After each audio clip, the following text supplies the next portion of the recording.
Richard Southern joins us once again for a chat on to some of today's interesting stories.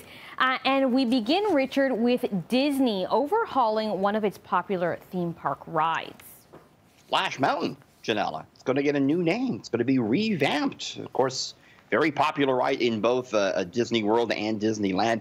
Splash Mountain, though, is based on the movie Song of the South. This is a 1946 Disney film that's largely considered to be the company's most racist work because of its stereotypical depiction of black people. So this ride's going to get completely overhauled, and it's going to be based now on the 2009 animated film Princess and the Frog. And Ginella, this is a movie that focuses on Tiana, a waitress who wants to open her own restaurant in 1926 New Orleans.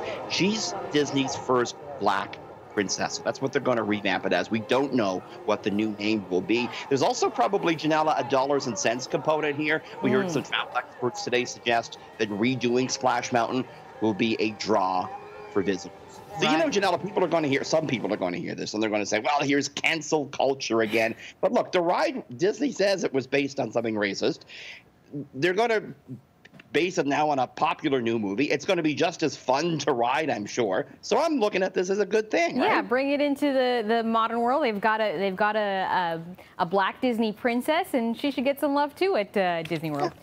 Okay, at some point, we've probably all done it. We forgot to return our library books on time. I am guilty of having a very lengthy... Ginella's got a bookshelf at home full of old library books. No, I used to take out books like in a pile like this, and then if they were late one day, I had a hefty fine. So one GTA library system is actually doing away with penalties.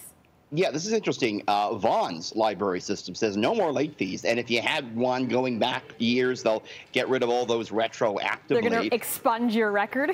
Exactly. You're going to have a clean record. It says it's doing it because it's the socially responsible thing to do. You see, research, Ginella, finds that libraries going fine-free, it doesn't impact the return of late materials, whether there's a fine or not. It does, though, if you have a fine, keep people who need it from borrowing books. This usually are low-income people who tend to accumulate a lot of these fines. In fact, the Vaughan library system says of the 5,500 people who have been banned because of fees, 3,000 of them have children's materials on their account, so children are suffering because of this.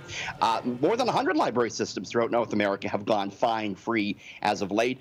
Toronto started a great piece on this, and they said the Toronto library system was, according to the Star, looking at going fine-free for kids for their library cards, but that they hadn't made a final decision on that just yet. Pretty interesting, right? Fingers crossed, so I can return to the library without doing the walk of shame.